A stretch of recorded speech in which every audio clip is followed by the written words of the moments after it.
할렐루야. 자, 오늘은 5.18입니다, 여러분. 5.18이네요. 5월 18일. 이날 우리가 화요 신약 파노라마 2의 마지막 시간을 맞이하게 되었습니다. 오늘도 이 시간에 참여한 여러분들을 예수 그리스도 이름으로 환영하며 또한 축복합니다. 우리 함께 기도하시겠습니다. 좋으신 아버지 하나님 감사합니다. 오늘은 5.18이네요. 하나님, 이 나라에 두 번 다시 5.18과 같은 피비린내 나는 그런 비극의 역사가 생겨나지 않도록 아버지 하나님, 대한민국을 또한 이 미국 땅을 주님께서 지켜주시옵소서. 이 두 나라가 아버지 하나님의 제사장 나라의 사명을 감당하는 나라로서 늘 온 세상에 하나님의 나라가 확장되어지는 일에 쓰이고 또 쓰일 수 있는 이 대한민국과 미국이 될 수 있도록 주님 축복하여 주시옵소서. 오늘 이제 신약 파노라마 아버지 하나님 마지막 시간을 대하게 되었습니다. 유종의 미를 잘 거둘 수 있도록 저희를 주관하여 주시옵소서. 하나님 감사합니다.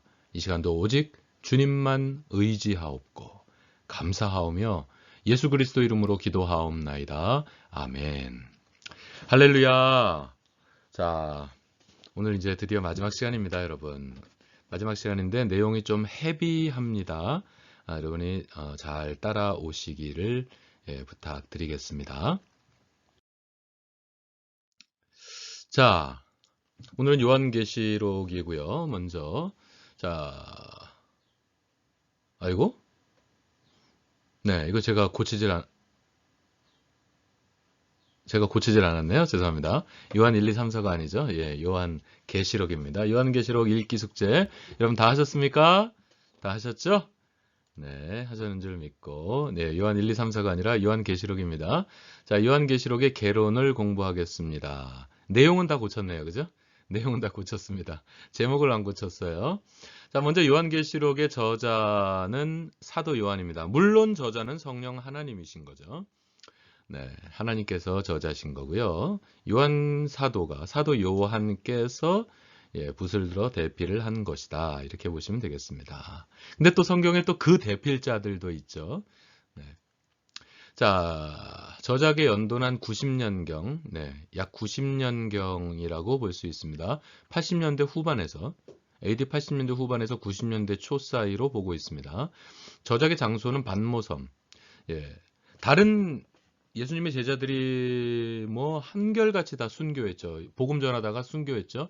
사도 요한도 복음 전하다가 뭐 거지반 순교한 거죠. 그런데 살아나왔어요. 살아나왔습니다. 그러니까 야, 이거는 죽여서 안 되겠구나 하는 생각을 했나 보죠. 그래서 그냥 반모섬으로 귀향을 보낸 거죠. 그래서 바로 그곳에서 이 반모섬에서 하나님이 살리신 거 아니겠어요? 하나님이 살리신 거죠. 너 가서 요한계시록 써라. 너 아직 사명이 남았으니 아직 사명자는 죽지 않는다. 그렇죠? 사명이 남았으니 반모섬에 가서 이제 요한계시록을 쓰거라. 그러신 거죠. 그런 인도하심을 그대로 받은 거죠. 그래서 반모섬에서 소아시아에 있는 소아시아라고 하는 것은 이런 거죠. 이제 유럽이 이렇게 지중해 이렇게 되면은 이제 이렇게 이탈리아 반도가 있고 이렇게 해서 이렇게 되지 않습니까? 지중해가 이렇게 생겼잖아요. 여기는 이제 저기 아프리카인 거고 여기는 유럽인 거고 여기가 이제 근동아시아 그죠? 중동이라고 하는 지역이 되겠죠. 그리고 요 지역 바로 요 지역을 소아시아라고 하는 겁니다. 요 소아시아에서 에게해 바다를 건너면 이제 유럽이 되는 거예요. 네, 여기가 바로 소아시아 지역입니다. 자, 아시겠죠? 이 소아시아 지역이 되겠고요. 바로 이 소아시아 7교회들에게 편지를 쓴 것입니다. 자, 그 다음에 주제는 뭐냐면 죄악과 세상을 이기는 교회와 그리스도인. 뭐 주제를 쏙 마음에 드는 주제적인 표현은 아니에요. 근데 그냥 이렇게 잡았습니다. 뭐 이렇게 할 수도 있고 저렇게 할 수도 있고 하여튼 주제가 좀 마땅치 않아요. 아무튼 예, 죄악과 세상을 이기는 교회와 그리스도 결국 우리는 승리한다라는 거죠. 결국 우리는 구원받으니까요. 결국 우리는 악의 세상은 최종 불못으로 꺼져버릴 것이고 예, 결국 우리는 영원한 안식 저 세상으로 새하늘과 새 땅으로 들어간다. 이제 이런 이런 희망과 위로의 서신서라고 또 말할 수가 있을 거예요. 그 다음에 목적은 뭐냐면 바로 이런 겁니다. 도미티안 황제라고 되어 있어요. 자, 도미티안. 여러분 그 교회를 핍박했던 황제하면 여러분 네로를 생각하시죠? 맞아요. 네로도 맞죠. 네로도 맞는데요. 이렇게 보시면 돼요. 네로는 네로치아에서 네로치아가 네로가 이렇게 AD 54년에서 68년이고요. 그 다음에 이제 황제들이 황제들이 또 이렇게 몇 명 지나가죠. 그러다가 도미티안 황제가 나오는 겁니다. 이 도미티안 황제의 치하에서 AD 81년에서 96년이 흘러갑니다. 그러니까 성경 시대는 거의 이렇다고 볼 수 있겠죠. 그러다가 또 트라이안 황제라는 나쁜 황제도 있어요. 트라이안 황제라고 있는데 이 트라이안 황제가 아마 제가 기억하기로 이 기억이 정확한지 모르겠네요. 네, 98년에서 이거 맞아요. 예, 맞을 겁니다. 예, 맞을 거예요. 트라이안 황제가 98년에서 117. 그러니까 성경이나 어떤 그 사도 시대, 속사소 시대를 거치면서 이어졌던 그 황제들, 로마 황제들 중에서 교회를 핍박했던 황제들의 계보가 이렇게 되는 거예요. 예, 이 사람들이 다가 아닙니다. 네로 이후에 다른 황제들이 있죠. 그러다가 도미티안 다음에 뭐 다른 황제가 한두 명 있을 거예요. 근데 금방 뭐 죽었죠. 그래서 이렇게 트라이안으로 들어섰는데, 그러니까 이런 시대에는 예, 교회가 핍박을 아주 극심하게 당하던 시대였습니다. 그런데 보시다시피 오늘 요한계시록은 AD 90년경에 쓰여졌다 그랬어요. 그러면 이 도미티안 치하, 예, 도미티안 치하에 들어가 있겠죠. 그러니까 교회들이 아주 극심한 핍박을 받던 제2기라고 말할 수 있을까요? 그렇죠? 제2기라고 말할 수 있겠죠. 물론 뭐 헤롯 왕에 의해서 핍박을 받는 뭐 그런 것도 있었으나 이렇게 예? 범로마적인 핍박 이런 건 범제국적인 핍박은 아니었으니까 예, 이거를 예, 교회 핍박의 2기라고 했을 때 바로 그 2기 도미티안 황제 치하에서 예, 이해가 가시죠? 자, 이제 이렇게 생각하시면 이렇게 하면 이제 이해가 가실 거예요. 예, 여러분 이런 거를 이렇게 공부할 만한 기회가 별로 없을 겁니다. 여러분 이 시간에 잘 공부하시기 바랍니다. 저도 이런 공부를 해본 적이 없어요. 제가 그냥 다 책을 읽고 아는 거지. 예, 이거 굉장히 좋은 기회입니다. 여러분 잘 따라오시기를 바래요. 그렇다. 예, 도미티안 황제 시대에 아주 극악한 박해를 받고 있었어요. 초대교회 성도들이. 바로 이 박해에 직면한 초대교회의 새하늘과 새 땅에 대한 소망으로 초대교회 성도들을 격려하는 것에 목적이 있다. 이해가 가시죠? 요한계시록이 어떤 책인지 그 목적 이제 좀 들어오시죠? 예. 그 다음 특징이 있습니다. 오늘은 이 개론 공부를 좀 많이 할 거예요. 개론 공부를 좀 더 넉넉하게 하고요. 사실 요한계시록을 뭐 요약한다라고 하는 것은 큰 의미가 없습니다. 예, 큰 의미가 좀 적은 편이에요. 다른 거에 비하면 훨씬. 그래서 요약은 좀 간단하게 하더라도 오늘 개론을 조금 더 할게요. 특징을 한 두 가지만 살펴볼게요. 첫째 특징은 상징적인 표현. 요한계시록은 상징적인 표현들이 많습니다. 왜냐하면 요한계시록은요 묵시문학이에요. 신약 성경 안에 있는 유일한 묵시문학입니다. 묵시문학은 상징이 많아요. 문자 그대로 리터럴리 풀어가게 되면 그거는 해석을 잘못하는 게 되는 부분이 굉장히 많습니다. 그래서 상징적인 표현에 좀 주의해야 되는데요. 먼저 숫자들. 그러니까 상징적인 숫자들이 많습니다. 상징적인 숫자들이 많아요. 예를 들면 뭐 1은 어떤 숫자일까요? 1은 하나님의 숫자예요. 유일신 하나님의 숫자예요. 그럼 2는 어떤 숫자일까요? 2는 인간의 숫자입니다, 여러분. 2는 인간, 사람의 숫자예요. 3은 뭘까요? 3도 완전 숫자이자 하나님의 숫자입니다. 그리고 하늘의 숫자다. 뭐 이렇게 그 상징성을 말할 수 있고요. 그 다음에 4는 뭘까요? 4는 어떤 숫자일까요? 죽을 사? 죽음? 그거는 우리 아시안들, 우리 에이시안들의 생각이고요. 죽을 사자 아닙니다. 그게 아니고요. 이 4라고 하는 것은 성경에서는 어떤 상징성이냐면 어떤 땅의 숫자다. 예를 들면 동서남북, 아이고 왜 이래? 동서남북, 동서남북 땅의 숫자다. 4는 땅의 숫자라고 여러분 기억하시면 좋고요. 그 다음에 상징성이 있는 숫자는 6이 되겠죠. 6은 어떤 걸 의미할까요? 6은 사탄의 숫자입니다. 6은 사탄의 숫자이고 그리고 또 사람의 숫자이면서 실패의 숫자입니다. 왜냐하면 그 다음이 7이잖아요. 7은 완전 숫자요 하나님의 숫자입니다. 완전 숫자요 하나님의 숫자인 7보다 하나 부족하죠. 그래서 실패를 상징하는 상징성이 있어요. 실패. 네. 그러니까 6하면 인간의 숫자요, 사단의 숫자요, 실패의 숫자다라고 기억하시면 됩니다. 그리고 7은 조금 전에 말씀드린 것처럼 완전 숫자요, 하나님의 숫자입니다. 그리고 10. 네. 이 10도요. 여러분 10도 완전 숫자입니다. 근데 완전 숫자인데 세속적인 완전 숫자입니다. 이 정도만 기억하시기 바라요. 이 정도만 기억하시면 이제 숫자가 커질수록 숫자가 아무리 커져도 이걸 가지고 해석을 할 수가 있거든요. 그래서 이 정도를 기억하시면 되겠고, 그래서 숫자의 뭐 대표적인 거 여러분들 뭐 14만 4천이라든지 이런 거 있죠. 14만 4천이라든지 그리고 666이라든지 그러니까 이런 숫자를 그냥 14만 4천 아마 구원받는 자들의 숫자가 정확히 14만 4천 명일 거야 이렇게 말하는 자들은 전부 다 이단입니다, 여러분. 이건 성경의 묵시문학의 요한계시록의 그 상징성을 이해하지 못하는 아주 잘못된 해석입니다. 14만 4천이라고 우기는 신천지도 그렇게 우기는 거죠. 그래서 자기네들이 신천지 교단이 14만 4천 명이 되면 그러면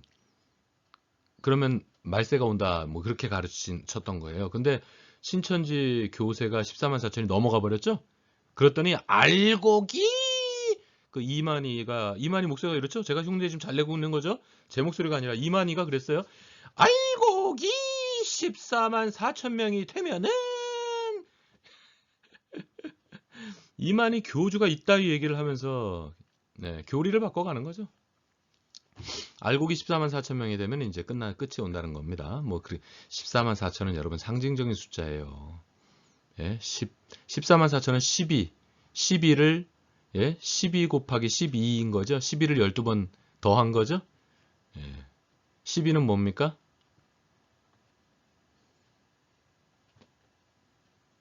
12라고 하는 숫자.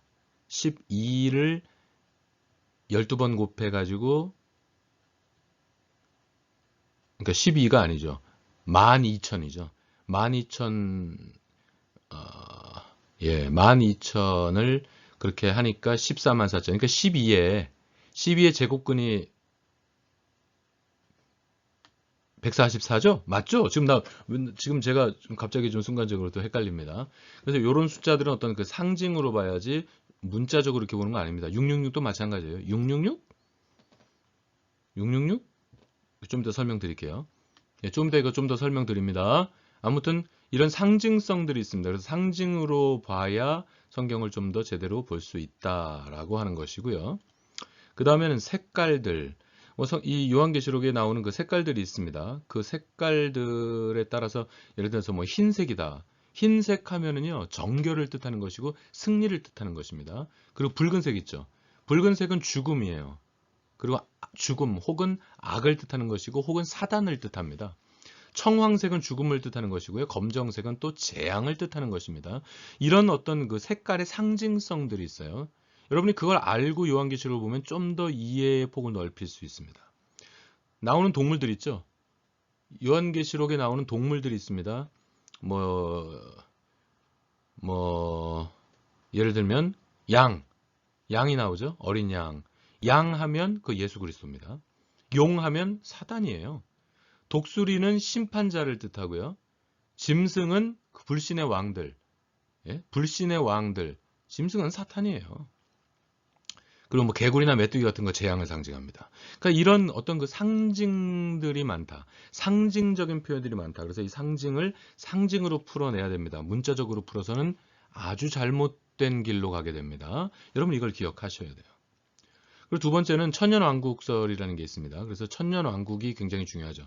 그럼 천년왕국이 이제 20장에 가면 천년왕국이 딱 이제 등장하는데 그 천년왕국을 어떻게 해석해야 되는지, 예, 천년왕국을 전후로 해서 어떻게 해석해야 되는지에 대해서 네, 대표적으로 전천년설이 있고 후천년설이 있고 무천년설이라고 하는 것이 있습니다. 그래서 여러분이 이 정도는 조금 짚고 넘어가야 할 필요가 있습니다. 이게 좀 어려워요.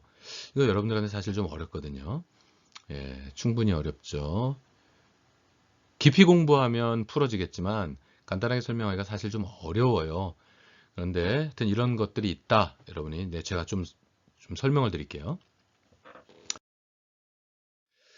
자, 먼저 천년왕국에 대해서 설명을 간단하게 드릴게요, 여러분.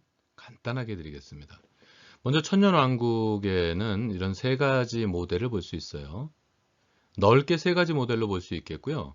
좀 좁게 조금 자세히 들여다보면 한 5가지 모델 정도로 볼 수 있어요. 자, 넓게 세 가지 모델로만 보겠습니다. 자, 보세요. 천년왕국이 있습니다. 천년왕국 전에 예수께서 재림하시네요. 그럼 이게 뭘까요? 전천년설이겠어요? 후천년설이겠어요? 천년 전에이잖아요. 천년 전에 예수께서 재림하신다는 거잖아요. 그러니까 이게 전천년설 모델입니다. 전천년설이 이거예요. 예수께서 초림하셨죠. 2000년 전에 초림하셨죠. 그리고 신약시대, 교회시대가 지나갑니다. 그리고 7년 대환란이 있은 다음에 예수께서 재림하신 후에 천년왕국이 시작된다. 예, 그리고 이후에 이제 영원한 상태. 네, 이렇게 들어간다라고 하는 것입니다. 이게 전천년설인데요. 그냥 뭐 이런 모델로 보면 그냥 역사적 전천년설이라고 할 수 있겠어요. 근데 그 세대주의적 전천년설은 좀 문제가, 역사적 전천년설에 저는 별로 찬성하지 않습니다. 근데 역사적 전천년설을 뭐 이단이라고 말하지는 않아요. 이단이라고 말하지는 않습니다. 그러니까 요거는 뭐 하여튼 이게 역사주의적 전천년설이라고 보시면 되고요. 근데 세대주의적 전천년설은 재림을 이때 한번 더 합니다. 예수님께서 7년 대환란 전에 재림을 하세요. 그러니까 재림을 2번 하는 겁니다. 재림을. 이게 세대주의적 전천년설이에요. 그리고 뭐 문제가 좀 많죠. 아무튼 딱 봤을 때 재림이 2번 있으면 이게 세대주의적 전천년설이라고 여러분 기억하시면, 이거 하나만 그냥 기억하세요. 예, 이때 그러니까 공중 재림한다는 것이고요. 그 다음에 이때 지상 재림한다는 거거든요. 어쨌든 예수님께서 2번 재림하신다는 거예요. 여러분 이런 교리는 여러분 콧방구도 껴줄 필요가 없습니다. 그냥 패스. 네, 이거 가짜예요. 이거 말이 안 됩니다, 여러분. 예수님께서 2번 재림하신다는 거예요. 근데 이제 지금 요거로만 보게 되면은 그냥 재림이 한 번 있죠. 그러니까 이 정도는 역사주의적 전천년설로 볼 수 있습니다. 물론 여기다 디테일을 붙여야 더 정확한 걸 알 수 있는 거예요. 자, 러플리 봅니다. 자, 그냥 대충 볼게요. 그 다음에 그 밑에 거를 보니까 예수 그리스도의 초림을 하시고 재림이 있어요. 근데 천년왕국이 이렇게 펼쳐지는데 이 천년왕국을 교회 시대로 보는 것이고, 이 천년왕국 다음에 재림하시죠. 그럼 이건 뭘까요? 전천년설이겠어요? 후천년설이겠어요? 무천년설이겠어요? 일단 이거는 전천년설이겠죠. 지금 요 도식은. 그럼 이건 뭘까요? 이거는 당연히 후천년설이겠죠. 예.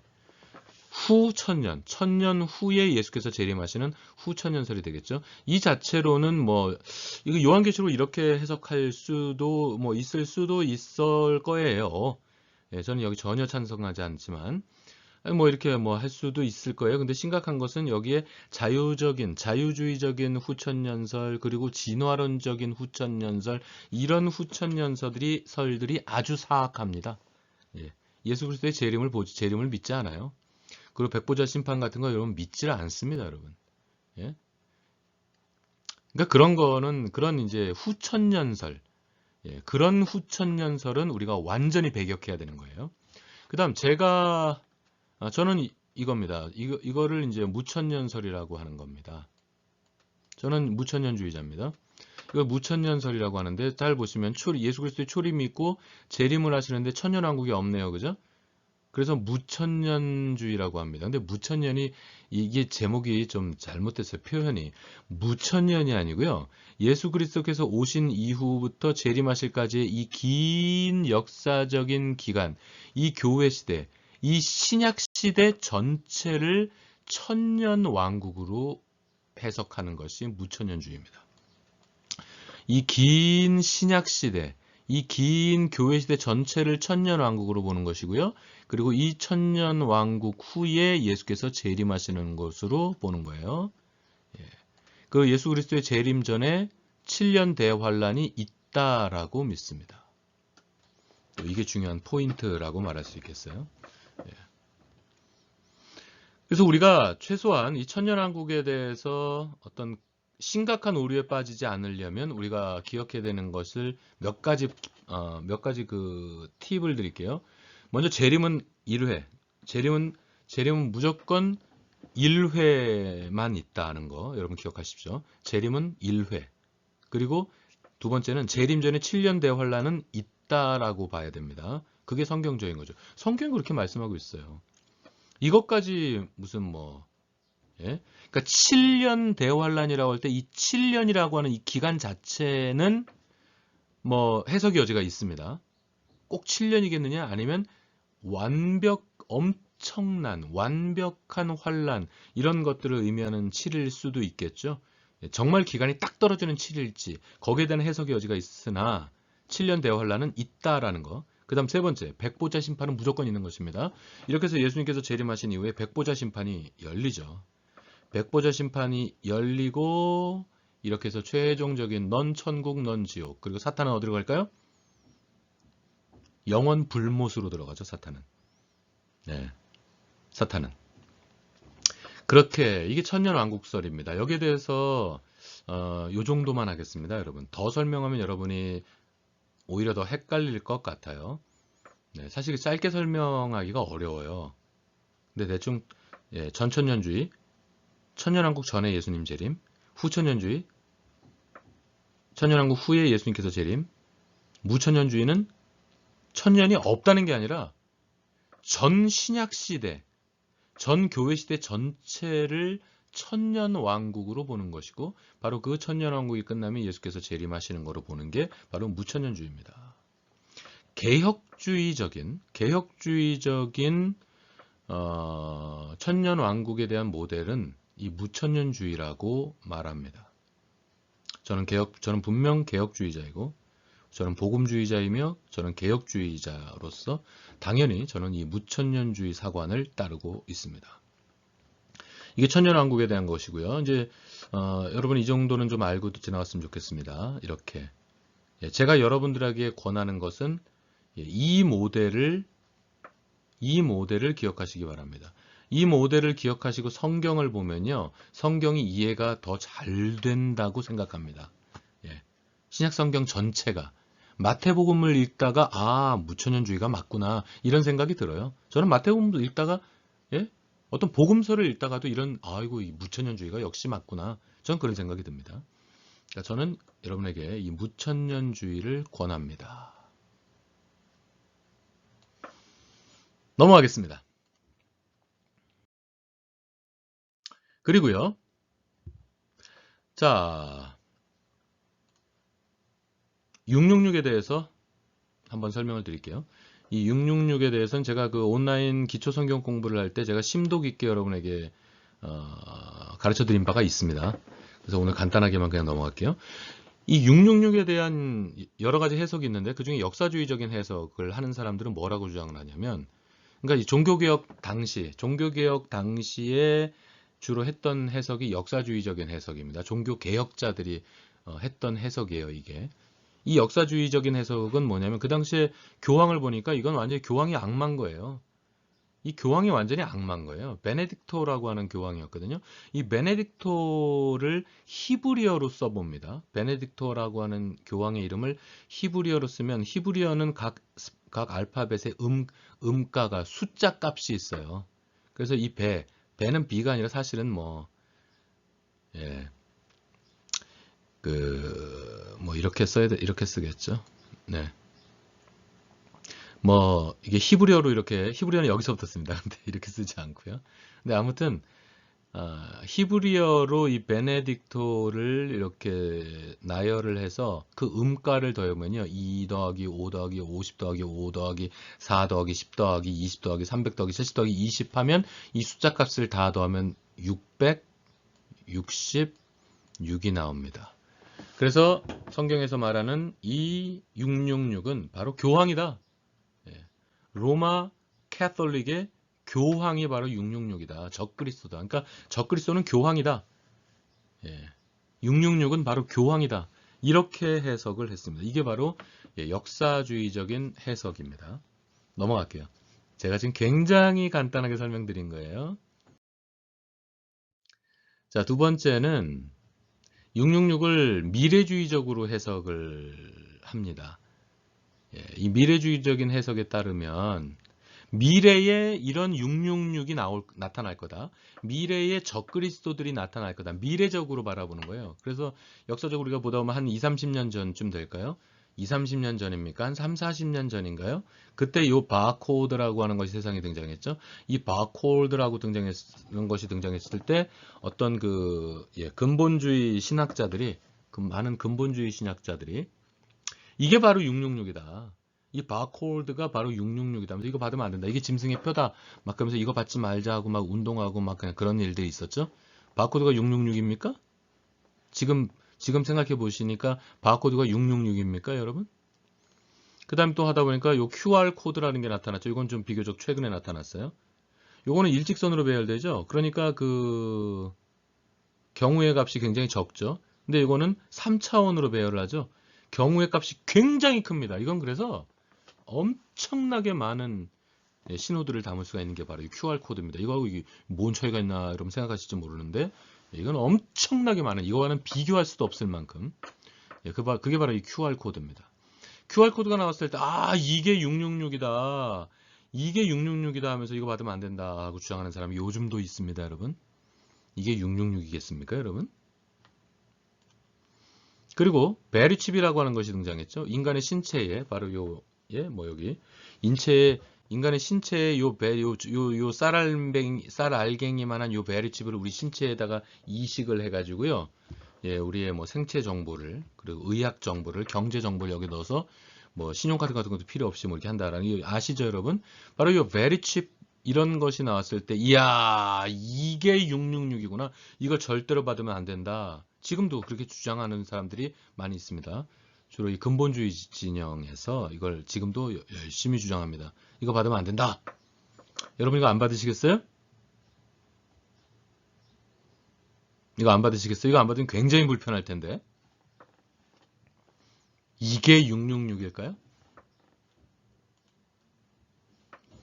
그리고 많은 음모론자들이 이 백신 속에 이런 666의 실체가 담겨져 있다라고 하는 것이죠. 그래서 이걸 받으면 안 된다.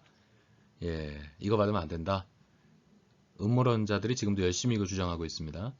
여러분 이런 게 666일까요? 이런 게 666일까요, 여러분? 그래서 이 666, 요 짐승의 표를 받으면 우린 천국에 갈 수 없을까요, 여러분? 그래야 666이죠. 이런 거 받으면 천국 못 갈까요, 여러분?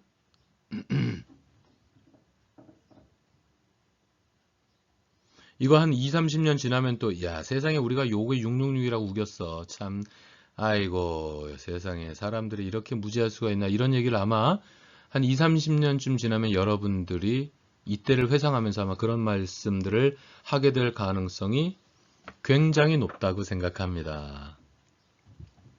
Who knows? Who knows? 저는 이게 맞다 틀리다라고 얘기하지는 않겠습니다.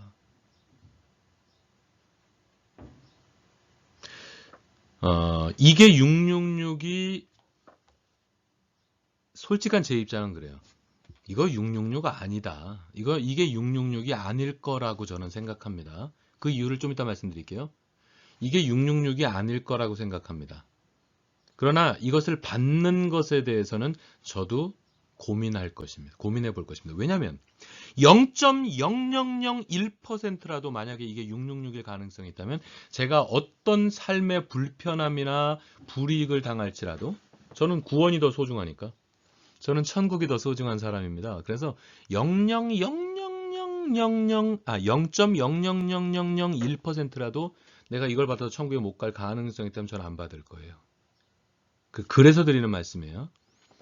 그러나 이게 666이라고 하는 것은 사실은 말이 안 될 거라고 생각을 합니다. 그래서 제가 이것까지 부연 설명드리는 거예요. 예. 일단 넘어가겠습니다. 자, 666에 대한 세 번째 해석은 이런 거예요. 이 당시에 이 성경이 쓰여졌던 그 시대, AD 90년경, AD 90년경, 지금 핍박이 자행되고 있었죠. 엄청난 핍박들이 계속되어 왔죠. 물론 지금 이 당시에는 지금 도미티안 황제에 의한 핍박이 자행되고 있었으나 핍박은 네로 시대에 엄청났었죠. 엄청난 살육이 일어나지 않았습니까? 그래서 이 핍박하면 정말 사람들이 이 네로에게 치를 떨던 그런 시대였거든요. 그런데 이 성경이 쓰여지던 시대에 666이 짐승의 표다, 666을 받지 말라 한 거거든요. 근데 히브리어로 네로 황제를 써보면 이렇습니다. 카이사르 네론일까요? 카이사르 네론? 제가 금방 말씀드렸잖아요. 히브리어는 좌서입니다. 오른쪽에서부터 왼쪽으로 씁니다.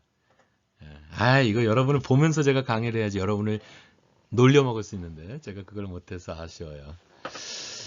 예, 이게 이제 카이사르, 이게 R 사운드를 가져요. 예, 똑같은 거죠. R 사운드를 갖는 거고요. 이게 이제 영어의 N, 한국말로 니은 사운드를 갖고요. 이게 와우 이렇게 딱 되어 있거든요.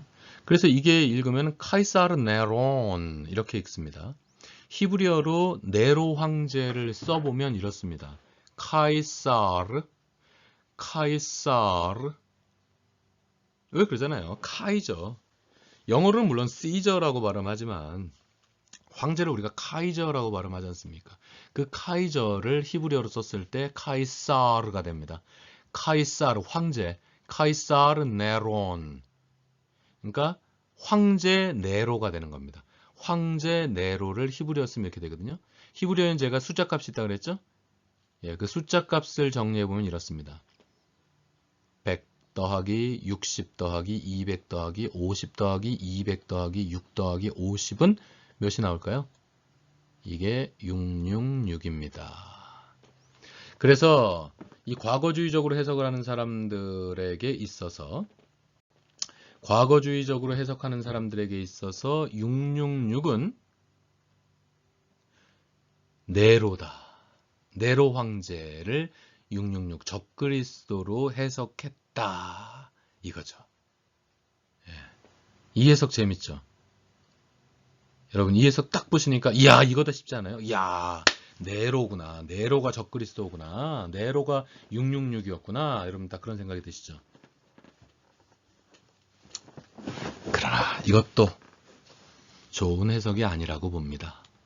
마지막 한 가지만 더 가르쳐 드릴게요. 상징주의적인 해석입니다. 아까 말씀드렸어요. 여러분 요한계시록은 묵시문학이라고요. 문자적으로 해석을 할 수가 없는 부분들이 많아요. 그런데 그걸 다 문자적으로 봐서 666, 예? 그래서 히브리어로 써보고 헬라어로 써보고 라틴어로 써보고 그걸 때려 박아가지고 계산해서 666을 만들고 여러분 짐승이란 단어도 이렇게 하면 666이 나오고요. 뭐 이렇게 나옵니다. 막 여러 단어들을 막 그냥 이게 짜맞추기적 해석이고 인위적인 해석이라고 생각합니다. 요한계시록은 묵시문학이에요. 그래서 상징주의적으로 해석해야 된다라고 저는 믿습니다. 666이라고 하는 것은 아까 6은 어떤 숫자라고 했어요? 6이라고 하는 숫자는 사람의 숫자요, 사탄의 숫자요, 실패의 숫자라고 하는 거 말씀드렸죠?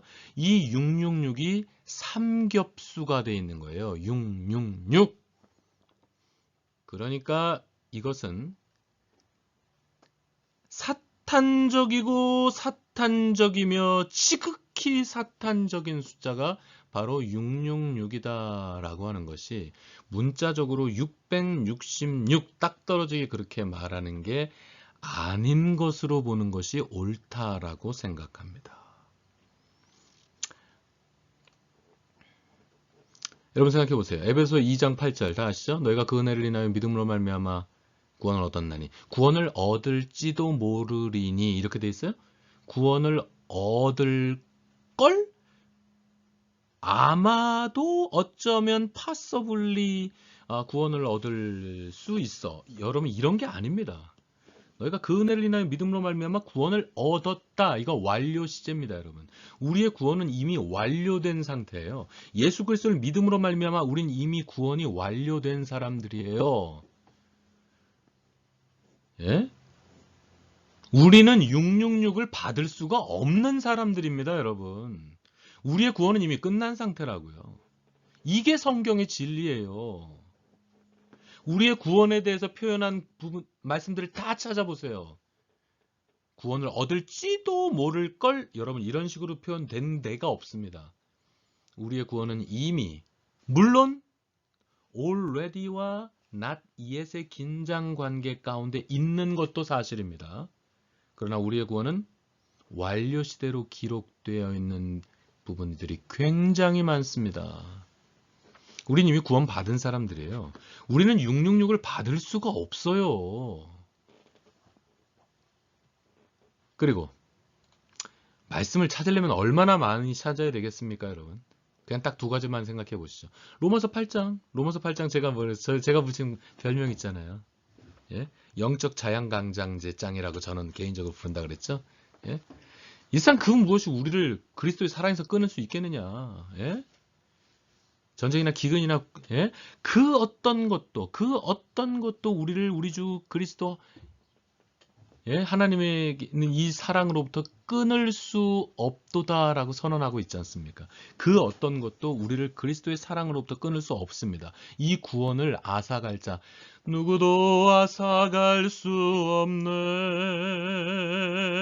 주는 내 마음에 빛이 되시었네. 오 주 없이 살 수 없네. 누구도 앗아갈 수 없는 이 그리스도의 사랑, 이 구원이라고 하는 은혜, 여러분 이것을 믿으시기 바랍니다.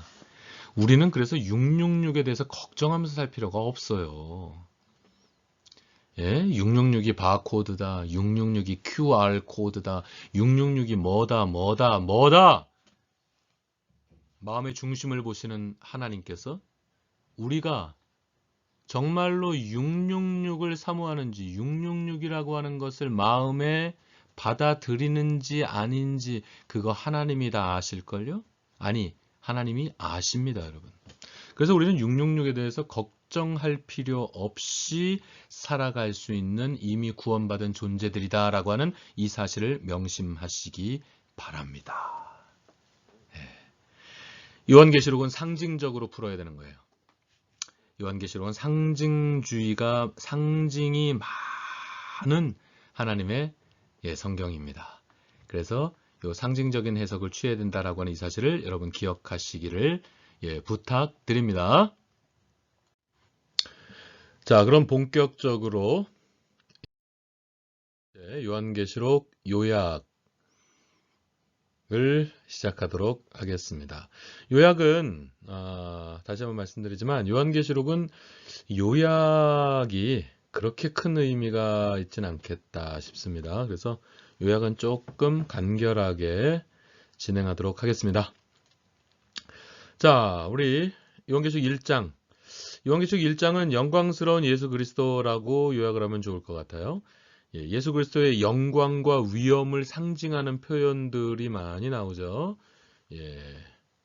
예수 그리스도의 영광과 위엄을 그래서 영광스러운 예수 그리스도라는 표현으로 잡았고요. 자, 2장은 어떻게 요약하면 좋을까요? 2장은 에서버 아이고 이건 죄송합니다. 이것도 제가 이거 마지막 시간에 제가 왜 이렇게 많이 헤맸죠? 에서버라기보다는 에서버 2까지 나와야 되겠죠. 이렇게 에서버 2가 맞겠습니다. 자, 2장은 에서버 2가 좋겠죠. 이제 요한계시록 2장 3장에는 그 아까 말씀드린 거 있잖아요. 뭐 말씀드렸죠? 이렇게 돼서 요렇게 요 에게해 바다를 건너면 이제 여긴 유럽이고 이쪽이 이제 아시아예요. 그래서 이제 이렇게 해서 여기 지중해 여기가 이제 이스라엘이 이렇게 있죠. 이스라엘이 이렇게 있고요. 요 지역을 소아시아라 그랬죠. 요 소아시아에 7교회가 있습니다. 에베소 교회, 뭐 에서버두, 사빌라 이렇게 7교회가 요 소아시아 지역에 있습니다. 이렇게 여기가 흑해가 되겠죠. 흑해 바다고 이렇게 여기 지중해. 자, 이렇게 요 소아시아 7교회에 보낸 편지가 바로 요한계시록 아니겠어요? 2장에는 이 에베소 교회부터 에서버 두아디아라 교회까지 그렇게 이제 나오고 있죠. 그래서 지우고 네. 그래서 여기서 이 에서버가 아니라 에서버 두까지 나오죠. 에는 에베소 교회죠. 그 다음에 서는 서머나 교회가 되겠죠. 그 다음 버는 뭐 어딜까요?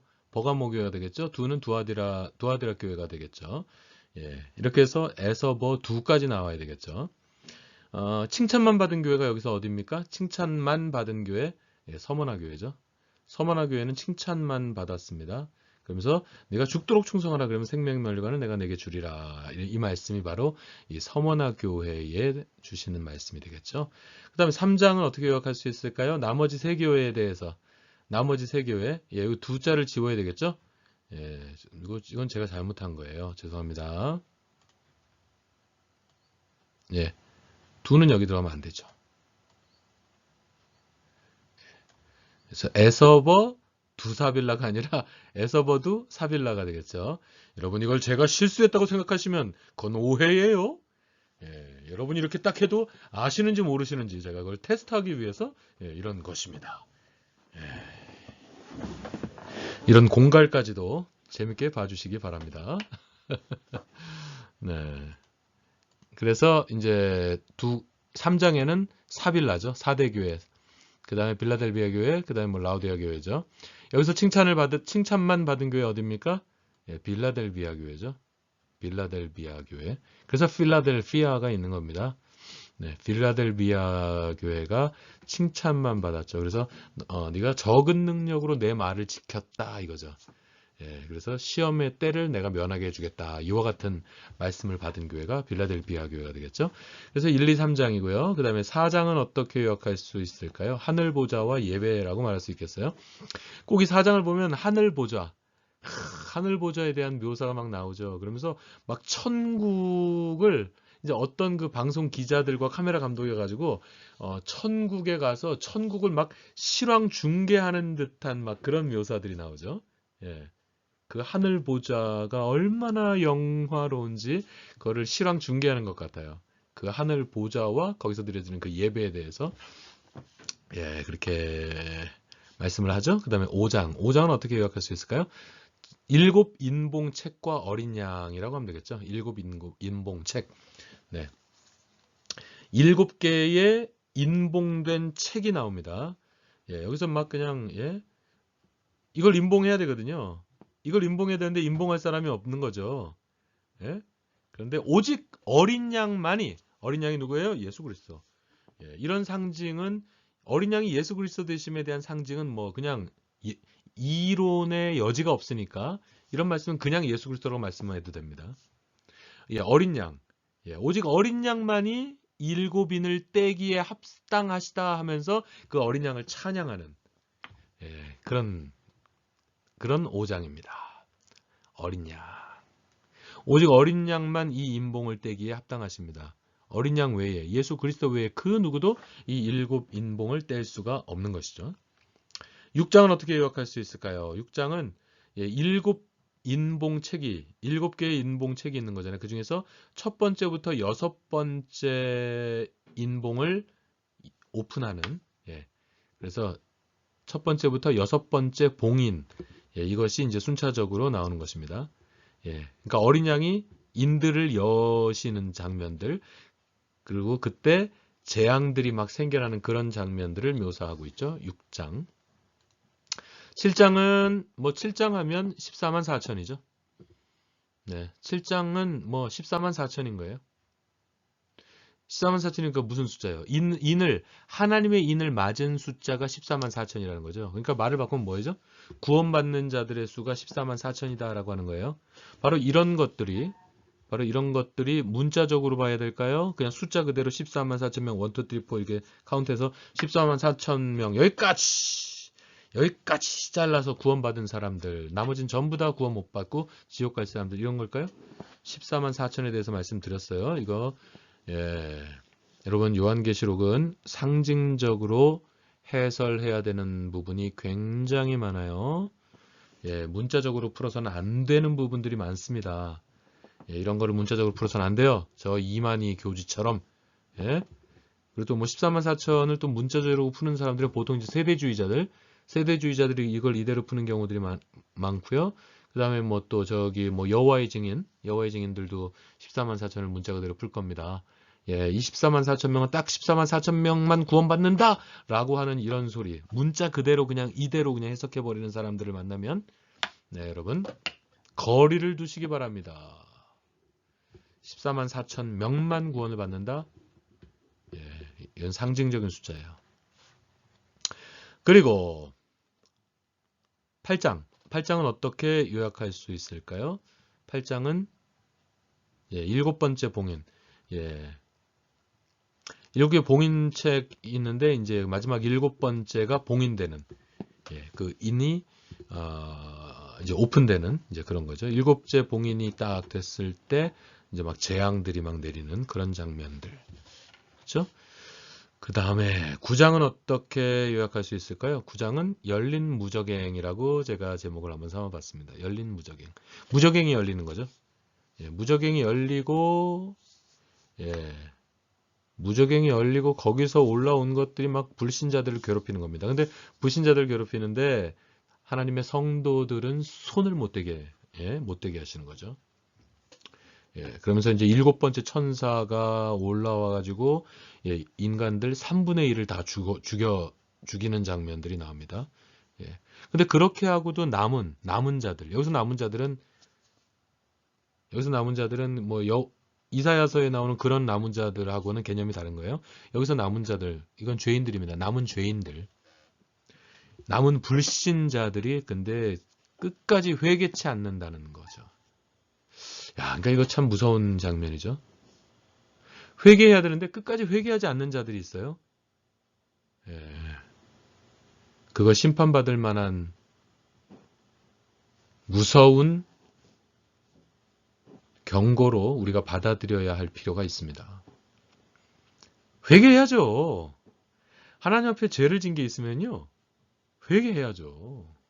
하나님 앞에 회개하는 게 부끄럽습니까? 딴 사람들한테 뭐 하는 거야 부끄러울 수 있죠. 내가 갑바가 있지 이럴 수도 있어요. 사람들끼리. 근데 우리 하나님 앞에 회개치 못할 일이 어디 있어요? 부끄러울 게 어디 있어요? 이미 하나님 다 아시는데요. 그렇잖아요. 여러분 이 끝까지 회개하지 않는 이 저주받은 백성들의 모습을 봅니다. 여러분 회개는 전혀 부끄러운 게 아닙니다. 축복이에요. 회개는 정말 그 자체로 축복입니다, 여러분. 죄범한 우리가 거룩하신 하나님께 나아갈 수 없는 게 원래 정상이거든요. 그런데 회개를 통해서 또다시 우리 하나님께로 거룩하신 하나님께로 우리가 나아갈 수 있는 거. 이게 얼마나 큰 축복입니까, 여러분. 자, 여기서는 지금 이런 거 할 때가 아닌 것 같아요. 네. 무저갱이 열렸다. 네. 그 다음에 10장은 어떻게 요약할 수 있을까요? 작은 책을 먹는 요한이 보이죠? 작은 책을 먹는 요한. 그러니까 천사가 책을 가지고 와가지고 천사가 사도 요한한테 이걸 취하라라는 거예요. 취하라라고 하다가 네가 이걸 그냥 갖다 먹어버리라고 요한한테 말하죠. 그러니까 요한이 이 책을 진짜 갖다 먹어버려요. 갖다 먹어버려요. 이러면서 요한의 사명을 보여주시는 거죠. 온 천하에 만국과 열방에 온 세상에 이 말씀을 예언해야 되는 사명을 받는 그런 장면이라고 해석할 수 있겠죠. 그죠? 뭐 다른 해석들도 많이 있겠지만, 그러니까 이렇게 이 책을 받아 먹어버렸으니까 요한이 지금 막 요한계시록을 통해서 막 예언의 말씀을 지금 막 쏟아내고 있는 거죠. 예? 11장. 11장은 어떻게 역할 수 있을까요? 두 증인. 하나님이 두 증인을 일으키십니다. 하나님이 두 증인을 일으키셨는데 짐승이 와서 죽여버려요.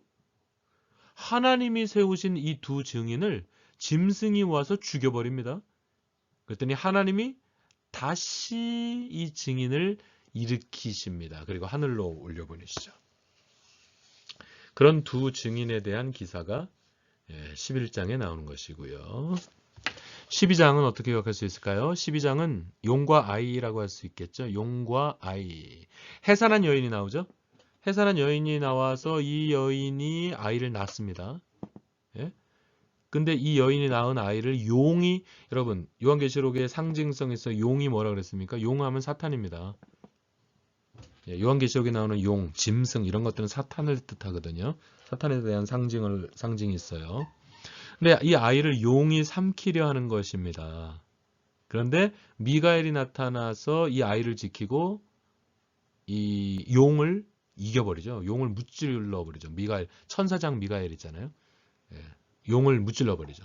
그러니까 그냥 이 용이 막 최후 발악을 해댑니다. 그냥 이기진 못하겠고 도저히 당해내진 못하겠고 하니까 막 그냥 최후 발악을 하는 그 용의 모습. 그러니까 오늘날 이 세상의 이 용의 모습이 바로 이런 거예요. 최후 막 발악을 해대는 용의 모습인 거예요. 근데 능력은 없어요. 그런데 힘이 없습니다, 여러분. 그러므로 오늘은 살아가는 우리 주의 성도들은요. 마귀를 무서워하고 사탄을 무서워할 필요가 없어요. 지금 존재하는 용은요. 이게 최후에 발악하고 있는 용이지 힘이 없어요. 능력이 없어요. 그러므로 지난번에도 제가 말씀드렸지만 마귀를 대하는 제사가 어이구 마귀야.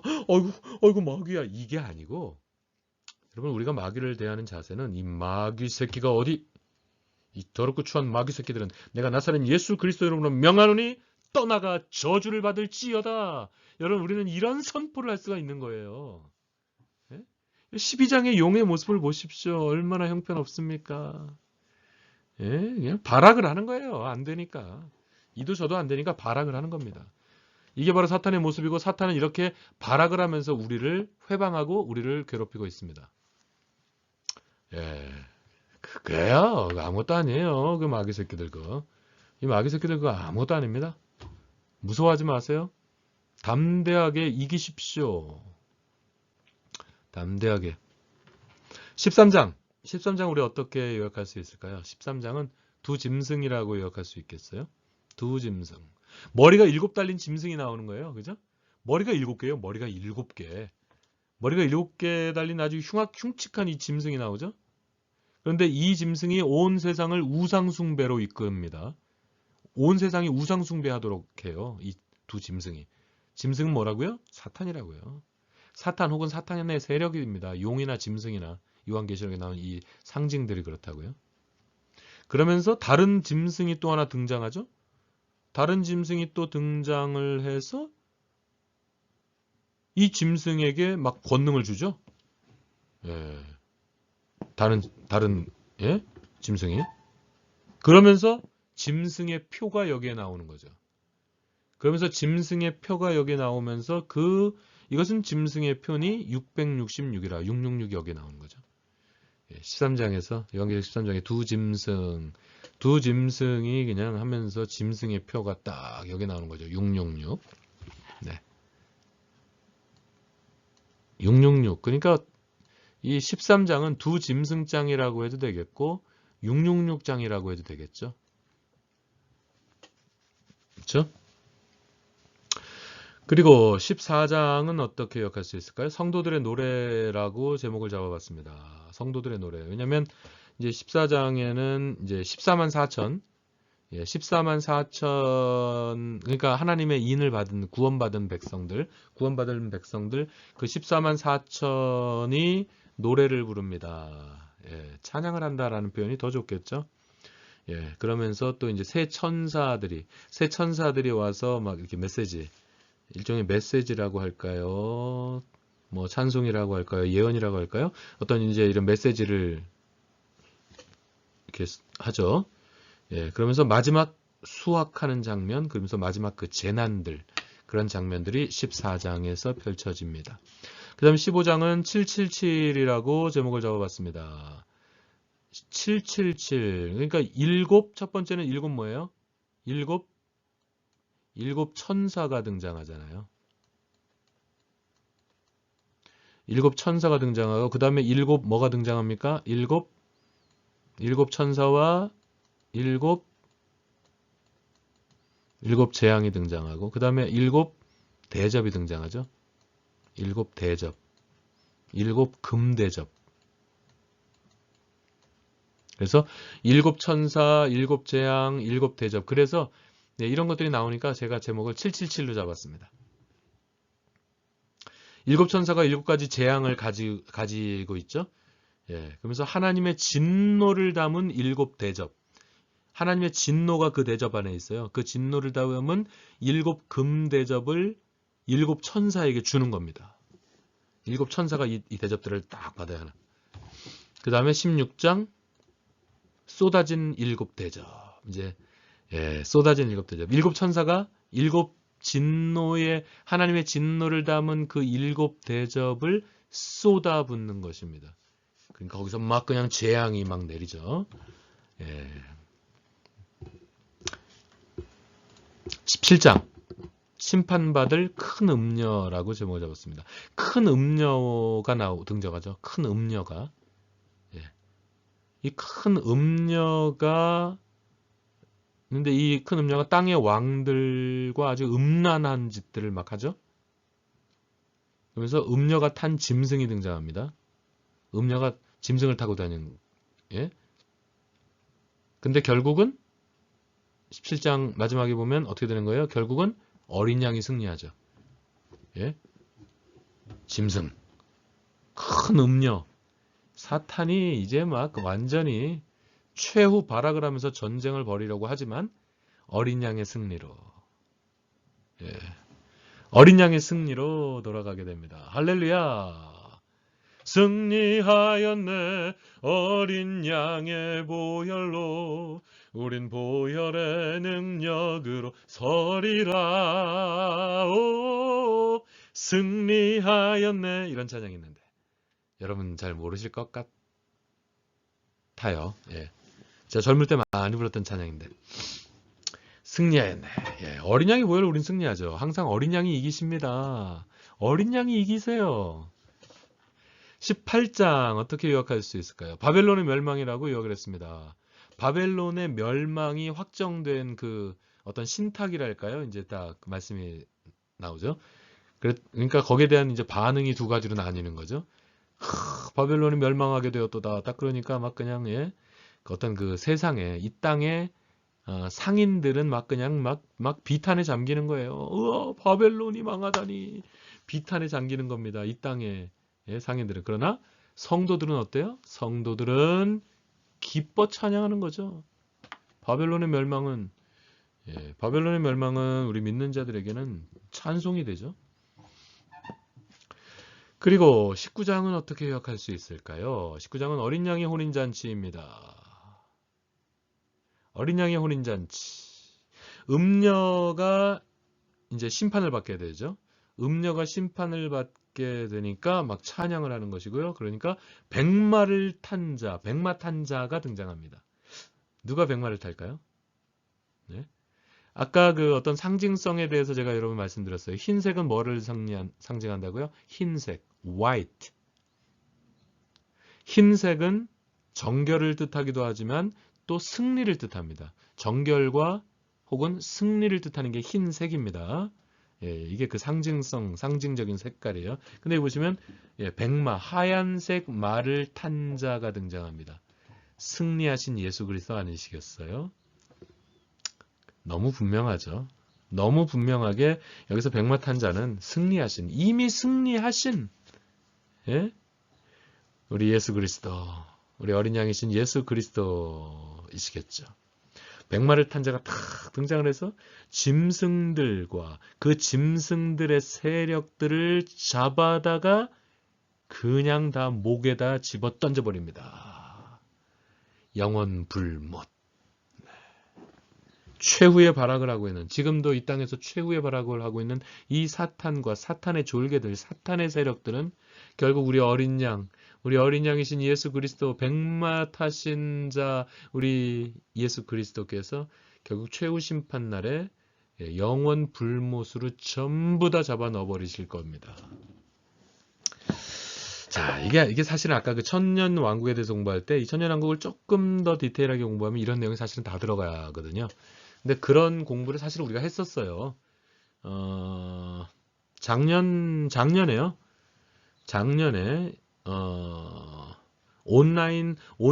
온라인으로 제가 기초 성경 공부 과정을 처음 오픈해서 일일이 교재 만들어가면서 제가 그때도 되게 성경 공부 인도하기 힘들었습니다. 교환이 있으면 그냥 보고 그냥 하면 됩니다. 근데 와, 이건 어떻게 그냥 저는요. 온라인 기초 성경 공부가 그냥 몇 주 하면 될 줄 알았던 거예요. 그때 그 당시에요. 여러분 생각해 보세요. 그냥 갑자기 락다운, 이 나라가 다 완전히 락다운 되면서 그러면서 막 그랬잖아요. Stay at home order가 이렇게 내려지고 그러면서 이게 그냥 몇 주 정도 되겠지 했던 겁니다. 그래서 몇 주 동안 여러분들이 집에서 계시는데 성도님들 그때 집에만 계시잖아요. 아무 데도 못 다니셨잖아요. 그래서 그 기간에 우리 담임 목사님께서 우리 성도들이 지금 집에만 있는데 우리가 이렇게 있어서는 안 되겠다. 집에서도 이렇게 같이 공부하실 수 있는 어떤 걸 만들었으면 좋겠다. 그래서 그냥 몇 주 정도 하려고 온라인 기초성경 공부 과정을 오픈하고 매주 내용을 만들고 교재를 만들고 화면을 만들고 또 찍고 편집하고 여러분 이거 시간 엄청 걸립니다. 몇 주 정도 하려고 그랬던 건데요. 하다 보니까 이게 점점 길어지는 거예요. 그래서 어떻게 하다 보니까요. 이게 또 성령의 인도하심이 있더라고요. 매 챕터마다 5개씩 딱딱 만들어졌어요. 제가 그렇게 하려고 한 게 아니에요. 그렇게 하려면 애초에 딱 계획을 해서 하지 않는 이상 그렇게 되질 않거든요. 근데 막 처음에는 뭐 선십으로 시작했지 않습니까? 선십으로 시작해서 뭐 펠로우십해서 제일 마지막에 엔딩십. 그것도 일일이 말을 다 만든 거거든요. 근데 어떻게 하다 보니까 전부 다 5과로 모든 챕터들이 5과로 정리가 싹 돼가지고요. 와, 총 25챕터로 지구상에 존재 않는 교환입니다. 그거는. 지구상에 존재하지 않는 그런 내용들 가지고 제가 막 강의를 했었어요. 진짜 힘들긴 했어도 굉장히 저도 아주 익사이팅하게 공부를 준비했었습니다. 여러분 그때 제일 마지막 챕터가 엔딩십이었고 그 엔딩십 5주를 할 때요. 제가 666이나 뭐 14만 4천 뭐 이제 이런 것들 있잖아요. 이런 거 있잖아요. 천년왕국. 여러분 이런 것에 대해서 제가 꽤 디테일하게 여러분 공부를 진행을 했었습니다. 그래서 666이나 이런 뭐 천년왕국이나 이런 것에 대해서 여러분이 조금 더 공부했으면 좋겠다 싶으시면요. 여러분 우리 교회 유튜브 웹사이트 들어가시면은요. 거기 예전에 했던 성경 공부 아직도 다 있습니다. 네. 그래서 온라인 기초 성경 공부 후반에 제일 마지막 챕터 엔딩십에 가시면 그 엔딩십도 단어도 제가 만든 거잖아요. 엔딩십이란 단어가 어디 있어요? 십자로 돌아가니까 십자 돌리면 맞춰서 제일 마지막 과를 엔딩십으로 잡았던 거거든요. 그러니까 그 엔딩십을 제가 추구했던 것은 엔딩십. 이제는 종말론에 대해서 공부해야 되겠구나 하면서 십자 돌림으로 엔딩십을 잡았던 거거든요. 그 엔딩십에 가셔서 한 번 더 보시기를 권합니다. 그래서 오늘은 제가 이렇게 간단하게만 하고 넘어갔지만 거기서는 훨씬 더 디테일하게 제가 설명을 해놨을 거예요. 그걸 보시면 여러분의 어떤 지적 욕구가 더 있으시면 그걸 보시면 그 지적 욕구가 많이 채워질 겁니다. 자, 19장 어린 양의 혼인잔치 이렇게 백마탄 자 승리하신 예수 그리스도께서 딱 등장하셔서 결국 불못에 그냥 집어쳐 넣어버리는 거죠. 승리하였네 어린 양의 보혈로 할렐루야. 20장은 어떻게 할 수 있을까요? 20장은 천년왕국입니다. 천년왕국에 대해서 설명이 되고 있습니다. 천사들이 다 와서 이 1000년 동안 사탄을 결박하는 장면이 나오죠. 1000년 동안 사탄을 결박하는 장면이 나옵니다. 그리고 잠시 놓이죠. 잠시 놓여서 그러니까 여러분 요걸 한번 생각해 보실 필요가 있을 텐데 보세요. 자, 여러분 한번 생각해 보십시오. 예수 그리스도의 초림이 있었어요. 이게 초림이라고 생각하십시다. 예수 그리스도의 초림이 있고 예수님의 재림이 이때 있다고 생각하십시다. 이 재림. 이걸 헬라어로 파루시아라고 하는 겁니다. 이걸 파루시아란 말 많이 들어보셨죠? 이걸 헬라어로 이거 안 나오네. 예. 파루시아. 이렇게 쓰거든요. 파루시아라고 쓰는데 이걸 파루시아라 그래요. 자, 이 초림이 있고 재림이 있잖아요. 그런데 사탄을 결박한다 그러잖아요. 사탄을 결박하는 근데 사탄을 결박하는 그 시기와 그리고 잠깐 놓여서 이제 또 대환란이 일어나죠. 그래서 예수 그리스도가 재림을 하시고 그러면서 이제 백보자 심판이 있으면서 영원한 멸망이든지 영원한 영생이든지 이제 최종 심판이 이제 내려지는 거죠. 근데 이런 과정들을 이렇게 딱 봤을 때 제가 지금 이 시간에 여기에 대해서 디테일하게 공부하지는 않을게요. 아까 간단하게나마 공부를 했지만 전천년설, 후천년설, 무천년설을 비교해 보십시오. 어느 게 과연 정말 성경적일까를 생각해 보면 저는 그래서 무천년 사관을 여러분에게 서제스트 할 수밖에 없는 겁니다. 무천년 사관은 이미 사탄이 이미 무적행에 갇혀 있는 겁니다. 왜냐하면 요 1000년이 따로 있는 게 아니라 긴 신약 기간, 긴 교회 시대 전체 기간을 천년 왕국으로 보거든요. 천년 왕국이 없다는 게 아니라 그 기간에 이미 무적행에 들어가 있다라고 보는 거거든요. 근데 보세요. 여기 보면 지금 사탄이 무적행에 이미 지금 결박되어 있지 않습니까? 그렇다면 이건 전천년주의가 설명이 안 되죠. 이건 뭐 너무 신학적인 부분이니까 제가 그냥 간단하게만 이렇게 말씀드릴게요. 그러나 이제 역사적 전천년주의는 이단 취급받지 않습니다. 그 뭐 역사적으로 아주 오랫동안 존중을 받습니다만 아무튼 그러니까 여러분 이 천년왕국 사관은 역사적 전천년 사관을 따르거나 아니면 무천년주의 사관을 따라야 됩니다. 후천년주의는 물론 좀 건전한 후천년주의도 있지만 후천년주의는 너무 많이 나갔어요. 그래서 저는 여러분에게 무천년주의 사관을 여러분에게 서제스트합니다. 자, 천년왕국에 대해서 나오죠. 사탄이 결박되었다가 잠시 노임을 받으면서 곡과 마곡, 이게 바로 곡과 마곡의 전쟁이에요. 이걸 아마겟돈 전쟁이라고 하는 거죠. 이게 최후 결전을 벌이죠. 최후 결전을 벌이지만 아까 어린 양 백마탄 한테 쫄딱망해서 못에 빠지듯이 사탄은 패망합니다. 그러면서 백보자 심판이 여기 나오는 것이죠. 자, 21장. 그래서 천년왕국에 대해서 소개가 되어 있습니다. 그래서 천년왕국에 대해서 궁금하시면 20장을 좀 한번 열심히 보십시오. 열심히 읽어보십시오. 여러분 이해하시는데 도움이 되긴 합니다. 좀 어렵지만 읽어보시면 좀 꼼꼼히 읽어보시면 도움이 좀 되긴 하실 거예요. 21장 새하늘과 새 땅입니다. 하늘에서 내려오는 새 예루살렘. 하늘에서 내려오는 새 예루살렘. 막 그냥 그 건물들이 아주 영광스럽게 묘사되어 있습니다. 그리고 그 온통 보석으로 장식된 모습들, 그 새하늘과 새 땅을 언급합니다. 여러분 요한계시록의 저장 목적이 뭐라 그랬습니까? 도미티안 황제.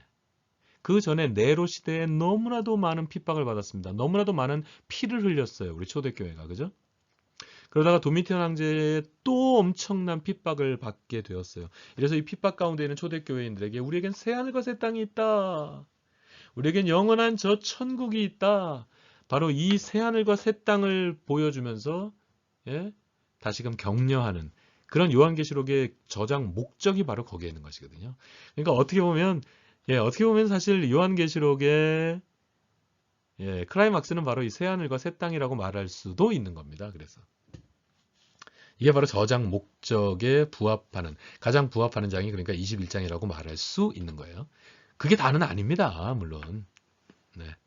그리고 마지막 22장 마라나타. 네. 마라나타. 22장에 보면 생명수의 강이 흐르죠. 그러면서 그 강가의 양편에 생명나무가 있다는 거죠. 여러분, 이 생명나무. 최초 인간은 나무의 실과를 따먹어서 멸망했습니다. 최초의 인간들은요, 나무의 실과를 잘못 따먹었다가 세상에 죄가 들어오게 됐고, 그래서 죽음이 도래하게 되었던 것이죠, 여러분. 그러나 성경의 제일 마지막에 나오는 이 나무, 여러분, 이 나무는 우리에게 영생을 보장해 줍니다. 우리에게 영원한 생명을 주고요, 우리에게 영생 복락을 제공해 주는 그 차마 끔찍하도록 영화로운 나무가 바로 이 생명나무입니다. 이 생명나무가 등장하면서 그러면서 아주 무시무시한 말씀이 나옵니다. 거의 끝부분에 보시면 거의 성경에 제일 이 끄트머리에 보시면 아주 무시무시한 말씀이 나오죠. 이 말씀을 우리 찾아서 읽도록 하죠. 이 말씀 여러분 절대로 간과해서는 안 돼요. 이 말씀을 간과하고 성경을 제멋대로 푸는 자들이 얼마나 많은지 몰라요. 성경은요. 사사로이 풀 것이 아니라 이거 사도 바울의 말씀처럼 여러분 성경을 사사로이 풀면 안 되거든요. 이게 굉장히 중요한 말씀입니다. 굉장히 무섭고 준엄한 하나님의 경고의 말씀이 여기 있죠. 자, 요한계시록 22장 18절 19절 말씀. 이거 은혜로운 말씀이라기보다 정말 준엄한 경고의 말씀입니다. 우리가 이 말씀 한번 읽죠. 18절부터 18절 19절 같이 읽겠습니다. 시작. 내가 이 책의 예언의 말씀을 듣는 각인에게 증거하노니 만일 누구든지 이것들 외에 더하면 하나님이 이 책에 기록된 재앙들을 그에게 더할 것이요 만일 누구든지 이 책의 예언의 말씀에서 제하여 버리면 하나님이 이 책에 기록된 생명나무와 및 거룩한 성의 참여함을 제하여 버리시리라. 아멘. 정말 준엄한 경고의 말씀입니다. 이렇기 때문에 물론 이단의 말씀을 완전히 그냥 마음대로 말씀을 그냥 빼버리고 하는 이런 거 정말 사악한 짓이고요. 용서받을 수 없을 정도로 사악한 짓이고요. 이렇기 때문에 여러분 천주교 환자들을 전도해야 되는 거예요. 이렇기 때문에요. 천주교의 문제는 뭐예요? 안 믿어서 문제입니까? 천주교의 문제는 안 믿어서 문제가 되는 게 아닙니다. 천주교 환자들의 문제가 아니라 이건 바티칸의 문제죠. 저 교황청에 있는 비바 파파라고 불리는 저 천주교의 순회들이 문제인 거죠. 저 인간들이 한번 선포를 하면요. 성경보다 더 아주 큰 권위를 갖거든요. 이게 말이 됩니까, 여러분? 내 말씀 중에 더하는 자는 뭐라고 했습니까? 그에게 대할 재앙을 더한다고 지금 했지 않습니까, 여러분? 천주교의 문제는요. 믿지 않아서 문제가 아닙니다. 천주교의 문제는 너무 많이 믿어서 문제예요. 성경에 있지도 않는 말씀들을 막 만들어내는 거예요. 성경에 있지도 않은 말씀들을. 평생 동정녀설. 그게 무슨 귀신 신나라 까먹는 소리입니까, 여러분? 교황 무오설. 그게 무슨 귀신 신나라 까먹는 소리예요. 인간이 어떻게 무오할 수 있어요? 말이 됩니까 이게? 동정녀가 어떻게 평생 동정녀였어요? 그런데 어떻게 예수의 동생들이 있죠? 예수의 동생들 있잖아요. 예수님의 야고보라든지 다른 요한이라든지 여러분 예수님 동생들이 있지 않습니까? 평생 동정녀설이라는 이런 귀신 신나를 까먹는 소리가 있냐고요. 성경 어디에 그런 근거가 있습니까 여러분? 교황이 한마디만 하면 그 교황의 말이 성경보다 더 큰 권위를 갖는 게 천주교의 문제입니다. 하나님의 말씀 중에 더하거나 빼는 자, 여러분 이거 엄청난 형벌이 있습니다. 어떻게 함부로 성경에서 더해버립니까? 막 더하잖아요, 천주교는. 막 더해요. 요즘도 더해요. 예? 요즘 다시 교황된 사람은 이제 앞으로 한번 두고 보십시오, 여러분. 지금 현재 지금 교황은요, 예, 역사상 처음으로 예수회 출신 교황입니다. 저자가 앞으로 무슨 짓을 할지 한번 지켜보십시다. 저도 아주 궁금합니다. 최초로 예수회 출신이 교황이 된 거예요. 예수회는 상당히 어둠의 세력들과 결탁이 돼 있는 것으로 그렇게 알려져 있습니다. 그래서 천주교 내에서도 굉장히 많은 핍박을 받았던 존재들입니다. 예수회가. 그런데 그 예수회 출신이 교황까지 되었다? 천주교가 아마도 제가 볼 때는 예전보다도 더 많이 타락했다는 증거입니다. 천주교가 예전보다도 더 많이 사악해졌다는 증거가 바로 그걸 거라고 저는 예측하고 있습니다. 그렇게 저는 저의 통찰력으로 지금 그렇게 바라보고 있습니다, 여러분. 그러니까 여러분 하나님의 말씀 중에 더하거나 빼는 거 여러분 이거 정말 조심하셔야 됩니다. 그런 사람들이 있으면 이단입니다. 그런 사람들이 있으면 하나님의 형벌을 피할 수 없습니다, 여러분. 굉장히 무서운 말씀이에요. 그러면서 마지막은 뭡니까? 결국 마라나타죠. 결국 마라나타 아니겠어요? 결국은 마라나타죠, 여러분. 주여 주여 어서 오시옵소서. 마라나타. 우리 같이 찬양할까요? 마라나타 주 예수여 어서 오시옵소서. 어서 오시옵소서. 마라나타 마라나타 아멘 주 예수여 오시옵소서.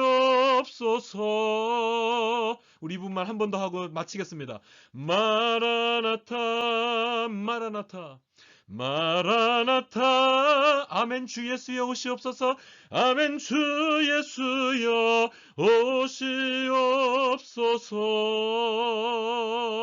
오시옵소서. 할렐루야. 여러분 결국 우리의 결론은 이거 아니겠어요? 죄 많은 이 세상은 내 집 아니네. 예? 죄 많은 이 세상은 우리 집 아니에요.